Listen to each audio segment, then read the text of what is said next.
Երկում են մոտավորապես 4.5 շրջան, բացի ասենք Քաշաթաղից եւ Քարվաճառի այդ շրջաններից, որը Նոր Շահումյան է, չգիտես ինչի կոչում, այսինքն գիտեք ինչի է Նոր Շահումյան կոչում, ուրեմն այդ շրջանների բացի մնացածը, եթե ենթադրվում է, որ զիջում է կարգավիճակի դիմաց, ապա այս դեպքում, եթե այս տարբերակ Ադրբեջանը համաձայնվի, որտեղ ինքը չի համաձայնվում կարգավիճակի էլ վերջնական հստակեցմանը եւ այդ ծավալով զիջմանը նույնպես չի համաձայնվում, ուրեմն այդ դեպքում այն մնացածի զիջումը իհարկե սարսափելի բարդացնում է մեր պաշտպանվելու հնարավորությունը հետագայում եւ մեծացնում է պատերազմի հավանականությունը, այսինքն 4 շրջան զիջելուց հետո Արցախը այսպես կիսաշրջափակված վիճակում բերելուց հետո, եթե մենք վերջնականապես չենք համաձայնվում, իսկ Ադրբեջանը ակնհայտ է, որ այս առումով հավակնություններ դեռ ունի եւ չի համաձայնվի, նրանք դա կարող են որպես ժամանակավոր հաջողություն արձանագրել 1-2 տարի կամ 5 տարի հետո շարունակել, ասենք, այդ մյուս պատերազմը, իսկ ոմանց կարծիքով հենց անմիջապես, այսինքն բանակցությունները այդ պահին առաջին քայլը զիջվեց, հետո դադար եղավ, երկրորդ քայլը մենք չենք զիջում, նրանք արդեն պատերազմով կարող են հարցը լուծել։ Ուրեմն պատերազմի հավանականությունը մեծ է հատկապես այս երկրորդ սցենարի դեպքում։ Եվ երրորդ սցենարի, եթե մենք ոչինչ չենք զիջում, Ադրբեջանի հավակնությունները մեծ են, մնում նրանք իհարկե կուզենան փորձել պատերազմով հարցը լուծել, եթե այլ առումներով նրանք խնդիրներ չեն ունենում, այդ դեպքում փորձում են պատերազմով հարցը լուծել եւ իհարկե, ասենք, մեր այդ պաշտպանական այսօրվա դիրքերը անհամեմատ ավելի լավ են, քան այն դիրքերը, որոնք կլինեին, եթե մենք ասենք 4 շրջան կամ թեկուզ 1 շրջան կամ թեկուզ կես շրջան հանձնած լինեն։ Այս իմաստով պատերազմի հավանականությունը երրորդ սցենարում ավելի պակաս է, ավելի քիչ է։ Շատ ավելի քիչ է։ Անդրադառնանք ներքին քաղաքականությանը, նշվում է, որ Արցախի հակամարտության լուծումը նաև դրա հետ է կապվում, շատ դեպքերում կախված է դրականորեն լուծումը մեր ներքաղաքական ներտնտեսական իրավիճակից։ Եթե դուք գնահատելու լինեիք մեր ներքաղաքական իրավիճակը, ինչ գնահատական կտայիք, ճգնաժամային, այսպես բարգավաճող, թե չգիտեմ։ Ցավոք սրտի այն գնահատականը, որը պետք է տրվի մեր հանրության տարբեր շերտերի համար, կարծես թե տարբեր ձևով պետք է տրվի։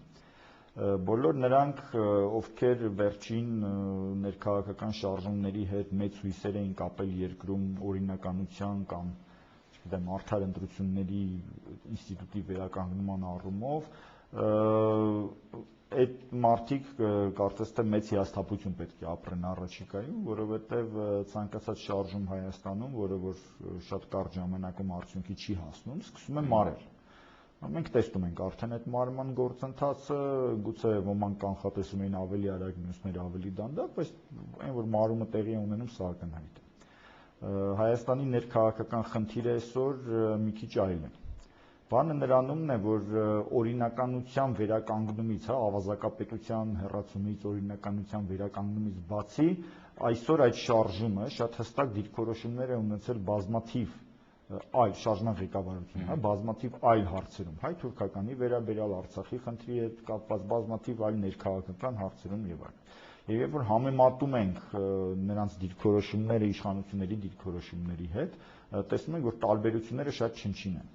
նույնիսկ ասենք գործնականում չկան, ասենք հայ-թուրքականի դեպքում դա ընդհանրապես պատմաբանների հանձնաժողովն էր, Արցախի դեպքում դա ընդհանրապես այսպեսի մի թեթև հղում է, որ այո պետք է կարգավորվի, այո պետք է փոխզիջում լինի, բայց դա արցախցիների գործն է։ Եվ այլն, ասենք տնտեսական քաղաքականության առումով նույնիսկ հակառակ են 100 օր,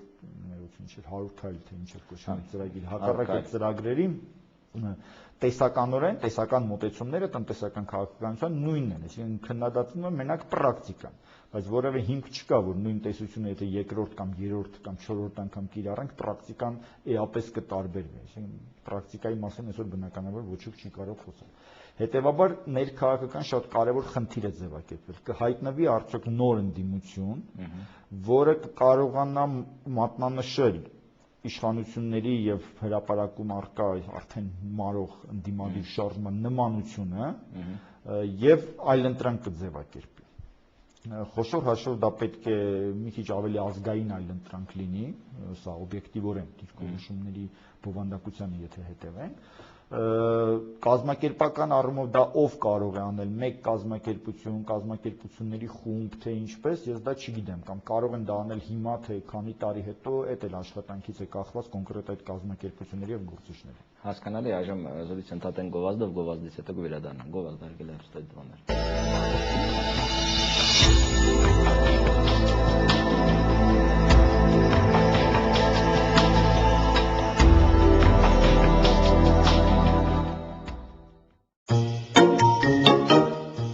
Մինչև նոյեմբերի 30-ը բաժանորդագրվիր Orange ինտերնետին 1 տարով և ստացիր 1 ամսվա բաժանորդագրություն անվճար։ Եվ ինչպես միշտ, ինտերնետ հիմա մոդեմը 1 դրամով 12 ամսով բաժանորդագրվելու դեպքում։ Չէ՞ որ Orange-ում լավ բաները չեն ավարտվում։ Ճաշակով և պերճաշուք Սպասկով սեղանը ցանկացած կնոջ երազանքն է, Սպասկի Ագատ վաճառատուն։ Լավագույն տեսական ու առաջարկը ամենանրբաճաշակ կանանց և տնային տնտեսուհիների համար։ Նորաոճ ու մատչելի խոհանոցային կաթսաներ, ափսեներ, ծաղկամաններ ու ապակեղենի ընտրության մեծ հնարավորություն, ներկրված եվրոպական երկրներից։ Արգաժան տղամարդիկ հաճելի նվերով անակնկալ մատուցեք ձեր սիրելիին և գեղեցիկ Սպասկի շողացող փայլով լցրեք ձեր բնակարանը։ Նվերը ամբողջական լինելու համար նույն սրահից ընտրեք նաև յուրօրինակ մատանի կամ ապարանջան։ 5000 դրամ և ավելի գնումների դեպքում սպասվում է հաճելի անակնկալ։ Ագատ, հասցեն Տիգրան Մեծի 6 կենտրոնական փոստի դիմաց։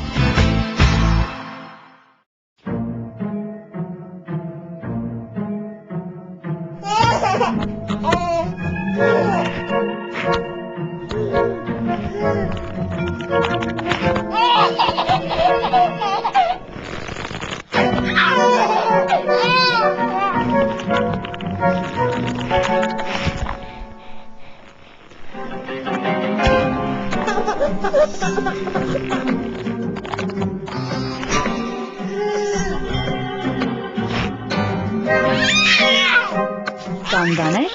որոնք տեսնում են միայն երեխաները։ Բնական հյութեր ամառ է ամեն օր։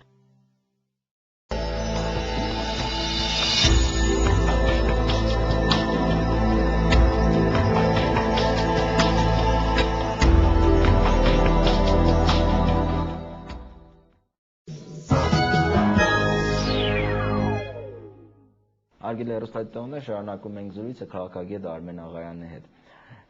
Ձեր խոսքերից կարելի է ենթադրել, որ Հայաստանում թիվ 1 լուծելի քաղաքական խնդիրը դարձել է նոր տիպի ընդդիմության ձևավորումը, որը ստեղծվում է այլ արժեքային համակարգի վրա, որը ոչ մի ընդհանրություն չունի թե իշխանական ներկայիս, թե ընդդիմադիր արժեհամակարգի եւ գաղափարախոսի